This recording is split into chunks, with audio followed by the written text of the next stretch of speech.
పురాణం 9వ అధ్యాయం గాడిద ముఖం నుంచి ఇంద్రుడు విముక్తి పొందిన కథను శివపార్వతుల సంవాదం ద్వారా వివరంగా తెలుసుకుందాం.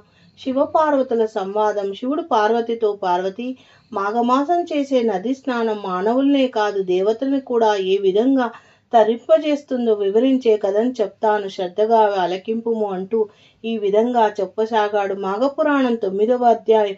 పూర్వం వేదాంగాలను అవపోసం పట్టిన గృసన్న మదన మహర్షి గంగానదిలో శిష్యులతో కలిసి మాఘస్నానం చేసి గంగా తీరంలో శిశువులకు మాఘపురాణం శ్రవణం చేయుచున్న సమయంలో జాహ్నువు మాఘస్నాన మహత్యమును వివరింపమని గృసన్న మదన మహర్షిని కోరగా మహర్షి ఈ విధంగా చెప్పసాగను.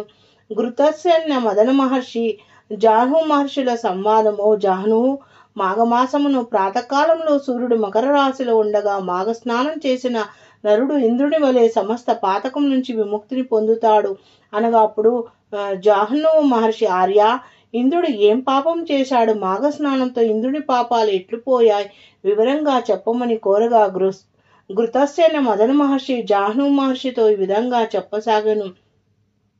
ఇంద్రుని వృత్తాంతం.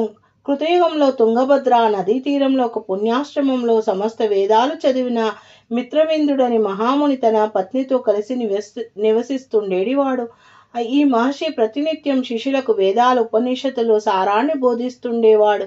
ఒకనాడు ఋషిపత్ని తుంగభద్ర నదిలో స్నానం చేసి నదీ తీరంలో కురులు ఆరబెట్టుకుంటూ కూర్చుని ఉంది. ఆ సమయంలో ఇంద్రుడు రాక్షస సంహారం కోసం దిక్పాలకులతో శూరులైన దేవతలతో కలిసి ఆకాశ మార్గంలో వెళ్తూ అతిలోక సౌందర్యవతి అయిన ఋషిపత్నిని చూసి మోహించాడు.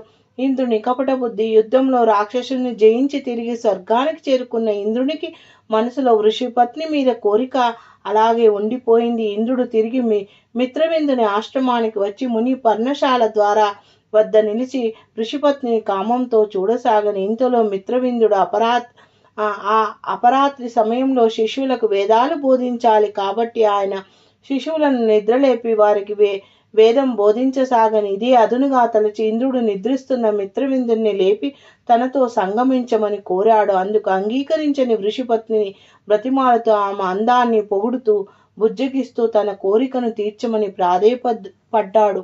ఇంద్రుని చేష్టలకు ఋషిపత్ని కూడా కామ వికారానికి లోనై అతనితో సంగమించింది. ఇంద్రుని శపించిన మిత్రవిందుడు.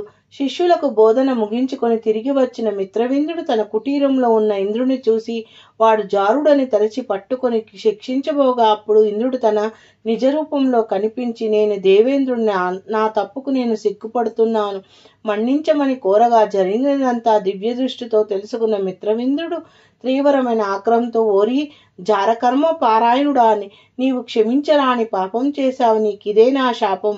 ఈనాటి నుంచి నీవు గాడిద ముఖంతో, జారిన పెదావులతో, నిటారుగా నిల్చున్న చెవులతో స్వర్గానికి పోయి శక్తి లేక భూలోకంలోనే పడుండు అని శపించాడు. అంతా మిత్రవిందుడు తన భార్యను కూడా అరణ్యంలో పాషాణమై పడి ఉండమని శపించి తన యోగమాయతో శరీరాన్ని విడిచి బ్రహ్మలోకానికి చేరాడు. ఇక శాపఫలంతో ఇంద్రుని దుర్వవస్థ. ఇంద్రుడు గాడిద ముఖంతో, నిట్టారుగా ఉన్న చెవులతో ఘోరమైన కూతలు కూస్తూ పద్మపర్వతం చేరి అక్కడ ఒక గుహలో ప్రవేశించి గడ్డిగారం తింటూ స్వర్గం పోయే శక్తి కోల్పోయి ఆ గుహలోనే నివసిస్తూ ఉన్నాడు. ఇంద్రుని శరీరం మాత్రమే మునుపటి వలె ఉంది. స్వర్గంపై రాక్షసులు దండయాత్ర. ఇటు స్వర్గంలో దేవేంద్రుడు లేకపోవడంతో అదను చూసి రాక్షసులు స్వర్గంపై దండెత్తి యుద్ధం చేయ ప్రారంభించారు. ప్రతిరోజు చేసే యుద్ధం వలన దేవతలు రాక్షసుల చేతిలో దెబ్బలు తిని ఓడిపోయి కొంతమంది దేవతలను స్వర్గానికి కాపలగా ఉంచి మిగిలిన వారంతా ఇంద్రుని వెతుక్కుంటూ బయలుదేరారు. మునులను ఆశ్రయించిన దేవతలు. ఇంతలో మాఘమాసం సమీపించింది. ఆకాశ మార్గం నుంచి కొందరు మునులు సముద్ర స్నానం కోసం వచ్చారు. వారు సముద్రంలో పవిత్రమైన మాఘస్నానం చేసి శ్రీహరిని పూజించి మాఘపురాణం మాఘమాస వ్రత మహత్యాన్ని కొనుచుండిరి. అప్పుడు దేవతల మునీశ్వరుడు వద్దకు వెళ్ళి, మహానుభావులారా, మీరు చేయుచున్న వ్రతమేమిటి? దాని ఫలమేమి నాకు వివరంగా చెప్పండి అని అడిగారు. దేవతలకు మాఘమాస వ్రత మహత్యాన్ని వివరించిన మునులు. అప్పుడు ఆ మునులు దేవతలతో, దేవతలారా, మేము చేయుచున్నది మాఘవ్రతం. ఈ వ్రతం వలన సమస్త పాపాలు నశిస్తాయి. మాఘమాసంలో సూర్యోదయం సమయంలో